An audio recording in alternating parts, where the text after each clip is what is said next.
Doctor साहब, सदर मुमलिकत ने असम्बली मिलने के बावजूद जो है कौमी असम्बली का इजलास नहीं बुलाया गया, जिस पर तनकीद की जा रही है। लेकिन सदर मुमलिकत की जानिब से भी एक मौक़िफ़ दिया गया है कि ऐवान अभी मुकम्मल नहीं, कुछ मखसूस नशिस्तों का फैसला होना बाकी है।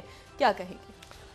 देखिए, इस वक्त जो है ना, जी हुकूमतें बनाना और ज़ाहिर है बन रही हैं, हुकूमतें जी बन रही हैं और असम्बलियाँ और इलेक्शन और ये, उससे ज़्यादा सबसे ज़्यादा अहम जो है वो इस्तेहकाम है, स्टेबिलिटी है। जी और ये जो इस वक्त धूल मट्टी उड़ रही है, गर्द गुबार, ये उधर शोर होगा, इससे स्टेबिलिटी जो है ना वो मुतासर हो रही है बुरी तरह। और स्टेबिलिटी अगर नहीं आती तो ये तमाम एक्सरसाइज बशमूल इलेक्शन जो पहले ही जी जिनके ऊपर बहुत सवाल जो ये सेटअप है, इसके लिए फर्स्ट प्रायोरिटी है स्टेबिलिटी। स्टेबिलिटी होगी तो बाहर से इन्वेस्टमेंट होगी, मईशत संभलेगी। स्टेबिलिटी नहीं होगी, क्योस रहेगा। अब देखें इस वक्त जो है, अब सदर उसके ऊपर, अब ये नहीं देखें ना, अब मुझे नहीं पता कि इसका क्या होगा, अल्टीमेटली होगा इजलास जैसे भी जो। लेकिन आप इशू देखें, कल का दिन जो है वो स्टार्ट होगा जो जुल्फ़िकार अली भुट्टो साहब का रेफरेंस है, उसमें अब अहमद रज़ा कसूरी साहब को सुना जाएगा। और मैं उम्मीद करता हूँ कि वो भी शायद लाइव ट्रांसमिशन हो, यानी कसूरी साहब आके बयान करेंगे कि उनके वालिद के साथ क्या हुआ था, वो भी लाइव जा रहा होगा फिर। अच्छा, अब इशू ये है कि तो एक वो मामला है अदालतों में, दूसरा ये है कि ये मखसूस नशिस्तें, मैंने कल भी बात की थी कि ये एक मैजिक नंबर है जिसपे मेरी उसके बाद कल के गुफ्तगू के बाद भी मेरी बात हुई कुछ मुस्लिम लीग नून के लोगों से। मुस्लिम लीग नून भी खुश नहीं है, जो जीत गए हैं वो भी परेशान हैं, जो हार गए हैं वो तो हैं ही, वो तो बड़े अग्रेसिव हैं, मुतालबा कर रहे हैं कि इसको दोबारा किया जाए। जीत गए वो भी खुश नहीं है। और आप ये देखें ना कि इसमें जो है वो, यानी इस पूरे इलेक्शन के बाद आज 10वां रोड है, एक्स हमें खोलना पड़ेगा, ये जो ट्विटर और एक्स 10 दिन हो गए हैं, उसको किसी को आके बताना पड़ेगा इसका। लेकिन मैं आपसे सिर्फ बात कर रहा हूँ कि ये इलेक्शन जो जैसा भी हुआ, जो भी हुआ, आप ये कमाल देखें कि इस पूरे इलेक्शन के बाद जो आज़ाद उम्मीदवार थे, यानी तहरीक इंसाफ के, जो बाद में सुन्नी इत्तेहाद कौंसिल चले गए, अब उनको मखसूस सीटें मिलती हैं नहीं मिलती, इलेक्शन कमीशन क्या कहता है, फिर वो अदालतों में जाते हैं जिस बुनियाद पे, लेकिन उनकी 90 सीटें थी, उनकी 90 थी। और मुस्लिम इस तमाम इलेक्शन के बाद मुस्लिम नून की 75 थी। उधर से 9 लोग टूट के गए तो इनकी 84 हो गई, उनकी 81 हो गई। यानी आप फर्क देखें। और मेरी मुस्लिम लीग नून के लोगों से बात हुई, वो ये एक उनके सीनियर रहनुमा से, वो कहते हैं कि जी हमें तो ख्याल था कि कम से कम 9 नहीं, हमारे पास 20, 25, 30 लोग आज़ाद आ जाएंगे, लेकिन हमारे पास सिर्फ 9 आए, जैसे आपने रात को कहा। तो हमारा तो बिल्कुल 84, 81 का मार्जिन है। और मखसूस सीटें मेरी सब अपनी अपनी जगह पे ना वो एक फिक्स में है कि भाई व्हाट नेक्स्ट, मतलब कैसे। अच्छा, मुस्लिम यहाँ पर मुस्लिम लीग नून के जो है वो कहते हैं कि हमने एक मरहले पे कहा था कि पीपल्स पार्टी आप हुकूमत पहले बना लें, लेकिन फिर उसको लिंक किया गया कि यहाँ मरकज में नहीं बनती तो पंजाब में हुकूमत नहीं बनेगी, मरीम नवाज साहिबा कल हलफ उठा रही, तो वो उसके साथ लिंक हो गया मामला।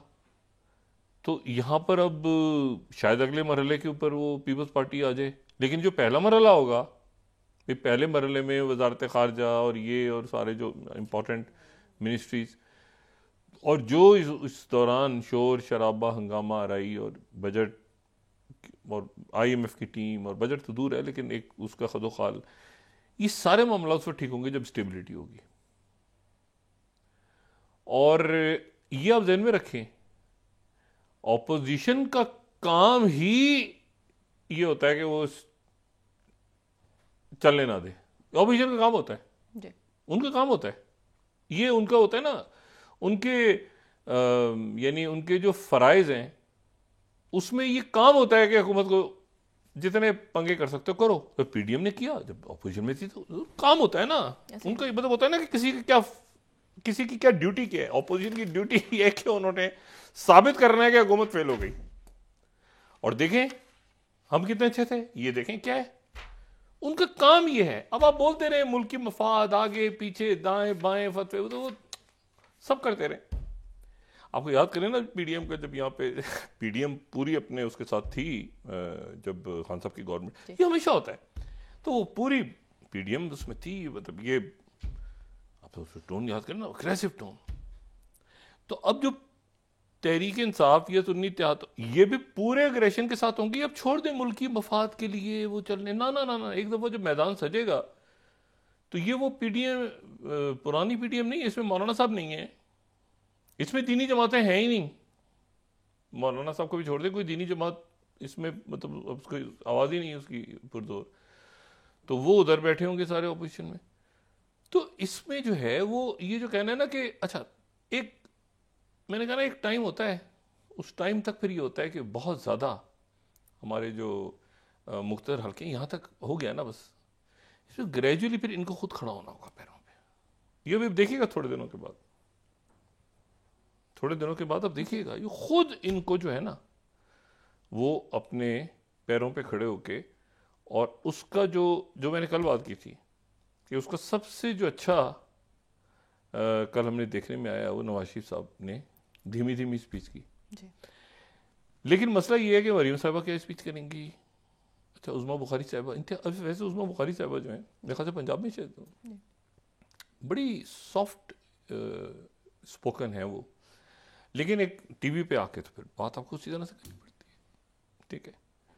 तो अब वो जो है वो पंजाब हुकूमत, तो उन्होंने कहा कि किसी सूरत वजीर आला पंजाब के बारे में कोई बात नहीं सुनी जाएगी। अच्छा, वो बात जब कह रही होंगी तो एक आपड़ धापड़ मची होगी। तो मसला ये है कि इसमें इस्तेकाम लाना हुकूमत का काम है। ये है असल ट्रिक, और यहाँ बहुत ज़्यादा आप ज़्यादा यहाँ तक हो गया, बस काफ़ी आगे होगा तो जाहिर है वो यहाँ तक हो गया ना, बस अब आगे तो खुद करें ना, फिर तो वही हो जाएगा कि खान साहब कहते थे कि हुकूमत बनने के बाद वो नहीं, हुकूमत तक बस हुकूमत साजी हो गई, डिजिटेबल हो गया, उसके बाद आगे चले। अब सवाल ये कि एक हॉस्टाइल ऑपोजिशन अंदर भी है, ईवानों में भी हॉस्टाइल ऑपोजिशन, ठीक है। सीटें उनको मखसूस मिल गई तो मजीद हॉस्टाइल, सीटें मखसूस नहीं मिली तो एक और हॉस्टिलिटी कि भाई देखें ये इलेक्शन ये हुआ, ऐसे हुआ। 81 लोग काफ़ी हैं, 81, और उनके साथ अभी एमक्यूएम का नहीं तय हुआ मामला कि एमक्यूएम हुकूमत में बैठेगी या अपोजिशन में बैठेगी, उनके मामला तो भी चल रहे हैं मुस्लिम लीग उनके साथ। तो ये और JUIF और बाकी सारे, और एक अपोजिशन सड़कों पे है, सड़कों पे तो है ना, मुजाहरे हो रहे हैं, ये सारा जिसमें इस पूरी सूरत हाल में अल्टीमेटली नुकसान रियासत का है। सियासत हो रही है ना ऊपर, लेकिन नुकसान रियासत का है, क्योंकि स्टेबिलिटी नहीं आएगी तो आपकी मईशत आगे नहीं चलेगी, आपके टैक्स रिफॉर्म्स, आपने बाकी मामला सारे करने हैं। फिर इसी में कहीं वो, अच्छा मैं आज देख रहा था हमारे बड़े अच्छे दोस्त हैं, और अब ज़ाहिर है उनकी बतौर निगरां वज़ीर आला पंजाब उनका जो टेन्यूर है वो ख़त्म हो रहा है। मोहसिन नकवी साहब क्रिकेट बोर्ड संभालने जा रहे हैं। अब उनका जो स्टेटमेंट है, ये मैं दुनिया न्यूज़ को कोट कर रहा हूँ, उनका स्टेटमेंट ये है कि 900 अरब रुपया छोड़ा है सरप्लस में। ये 22वीं स्लाइड, उन्होंने कहा कि 900 अरब, इतना पैसा, 900 अरब सरप्लस, ज्यादा है कम नहीं है। 900 अरब सरप्लस छोड़ा है पंजाब में, बहुत पैसा है 900 अरब। तो दूध शहर की नहरें हम एक्सपेक्ट करें 2-4-5 दिनों में, या क्या करेंगे? मैं तो परेशान हो गया, हमारा तो ख्याल था कि बड़ी खराब मीशत है हमारी, हम तो मतलब गरीबों की तो यहाँ पे वो सरप्लस है। तो अब ये है कि पता नहीं ये क्या है, इसको चेक करना पड़ेगा। तो बड़ा पैसा है। अच्छा, इशू ये है कि अब इसमें और चैलेंज है, पंजाब हुकूमत एक ज़ाहिर है कि मतलब है कि जब वो काम शुरू करेंगी मरीम नवाज साहिबा, तो फिर देखते हैं किस तरह से होगा। और उनके सामने वही शहबाज शरीफ साहब का मॉडल है, कामयाब मॉडल्स में से शहबाज जो कि, और परवेज़ इलाही साहब का मॉडल है, गुजार साहब को बीच में मतलब है कि रखना चाहे तो कोई रख ले, मैं कम से कम रखने के मूड में नहीं हूँ। और पंजाब में जो है वो, अच्छा नवाज शरीफ साहब भी रहे, उनके वालिद भी रहे, परवेज़ इलाही साहब बहुत ज़बरदस्त रहे मुशर्रफ साहब के दौर में जब वो बने पंजाब में। शहबाज शरीफ। तो वो अब मसला ये है कि ये इसका मरकज में तो यहाँ पे तो हो रहा होगा ना, धूल मट्टी उड़ रही होगी। असल जो मुस्लिम लीग नून का जो असल इम्तिहान है मुस्तकबिल में मुस्लिम लीग नून ने कैसे आगे जाए, वो पंजाब में होगा कि पंजाब में कैसे जो है वो मामला आगे बढ़ते हैं और किस तरह से पंजाब जो है, क्या अभी भी पंजाब यानी देखना है, अभी इसको देखते हैं, ठीक है ना। और मैंने आपसे बात हुई की कि स्टेबिलिटी लाना, आप भी भूल जाएंगे ऑपोजिशन से, आप कहेंगे मतलब खान साहब कहें मौलाना साहब देखें मैं आपके लिए मुल्क का मामला है ना, तो आप इसे पीडीएम जुलूस ना निकाले, मेरी गुजारिश है आपसे। मतलब ये कोई बात है? मतलब देखिए ना, आप जो है वो कुछ समझे रियासत के मामला को, क्यों आप जुलूस निकाल के ला रहे हैं इतना बड़ा? तुक नहीं बनती ना। उनका काम है ये करना, पीडीएम का काम था ये करे जो पीडीएम ने किया, अब ये पीटीआई का काम है। मतलब उनका वो जरा सा देखे ना, वो तो उनका काम है।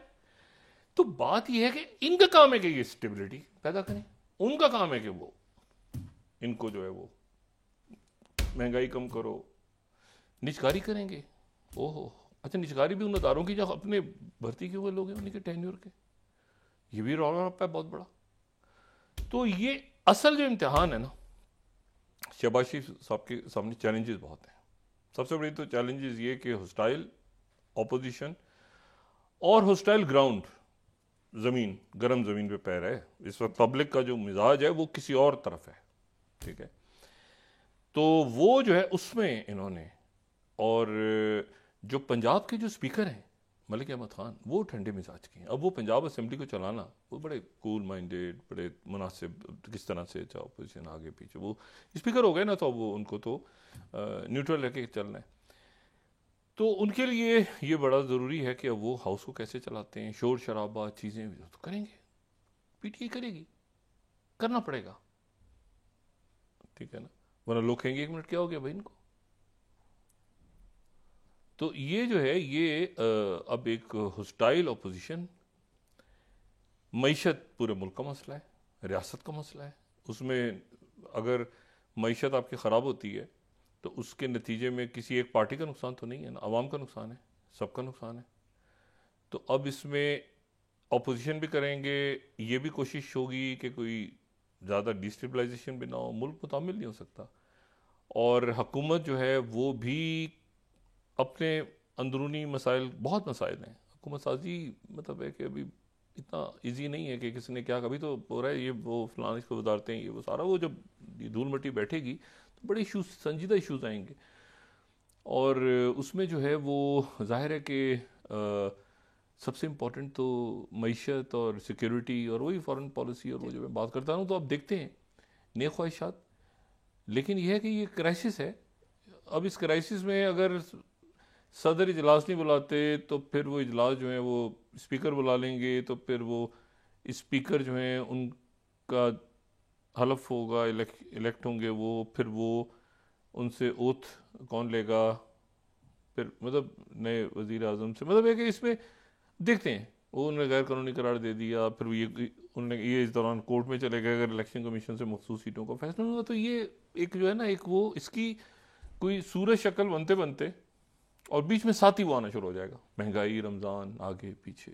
वो अब ये काम हुकूमत का है कि वो इस्तेकाम पैदा करें। और शहबाज शरीफ साहब जो हैं वो मतलब वो भी ज़रा मतलब है कि कूल माइंडेड है, वो भी देखेंगे कि भाई इसको ठीक करके चलना है, आराम से आगे कैसे चलना है। सही। जो ये पीटीआई की क़यादत है वो भी अली जफ़र साहब, और मतलब ऐसा कुछ नहीं होगा, ऐसे ही कुछ नहीं करेंगे कि जो मुल्क के खिलाफ चीज जाए। ये तो ज़बानी बातें हैं ना सारी, यहूद और नसारा के डर कादियानी है, वो तो इधर से उधर, उधर से उधर होता रहता है हर थोड़े सालों के बाद, उसको छोड़ दें आप। लेकिन ये है कि ये असल बात ये है कि ये लीडर ऑफ द अपोजिशन कौन होता है, उनकी और जो शहबाज शरीफ साहब हैं उनकी अंडरस्टैंडिंग आपस में कैसी होती है, हाउस कैसे चलता है। मेरा अपना ख्याल है कि कुछ मामलात के ऊपर वो होगा कि यार ये मामला जो है ना, इनको जैसे मईशत है, और कुछ मामला पे वो बहुत जिसे कहना चाहिए ना कि वो लाउड होंगे, स्टाइल होंगे, और कुछ मामला पे वो, यानी जैसे मईशत है, मेरा ख्याल है उसके ऊपर अगर कोई ऐसी, मतलब उसके ऊपर सारा डिपेंड करता है। लेकिन फिर पीटीआई कहेगी कि अच्छा हम आपको सपोर्ट करते हैं तो आप हमें ऐसा करें, ये करें, ये करें, ये करें। देखते हैं हाउस कैसे चलता है और पंजाब असेंबली कैसे चलती है। लेकिन मैंने बात हुई कि अब हुकूमत का काम है, अदालत में ग्रेजुअली जो है वो पीछे होंगे और सुप्रीम अदालतें भी अपने आप को बैलेंस करेंगी यहाँ पे आके अब नॉनवर्ड्स। और इसमें वो ट्रिब्यूनल में केसेस और ये सारा स्टेबिलिटी इंपॉर्टेंट है, मईशत इंपॉर्टेंट है, और स्टेबिलिटी का सबसे बड़ा जिम्मा जो है वो हुकूमत के ऊपर है। और साथ ही ये कि अपोजिशन अगर कर रही हो तो उनसे बात की जाए कि भाई आराम से बैठें, समझें तो हाउस के अंदर जो है ना कि भाई ये देखें ये मसला इतना ज़रूरी है, ये ज़रूरी है। ये नहीं कि तनख्वाहें बढ़ रही हैं, गाड़ियाँ आ रही हैं, फलाना हो रहा है, ढिमाकना हो रहा है, उसका हिसाब किताब भी कोई नहीं होगा। तो वो जहाँ पे मामलात हैं तो वहाँ पर कॉस्ट कटिंग और ये सारा वो शहबाज शरीफ साहब की टीम होगी और वो तरीके के साथ मेरे ख्याल से आगे चलें। बहुत ज़्यादा गुस्सा करने का अब वक्त चला गया। अब ये है कि मतलब है कि डराने उड़ाने का जो है ना निकल के टाइम है कि जी वो नहीं, ऐसा नहीं होगा। अब हाउस बन रहा है।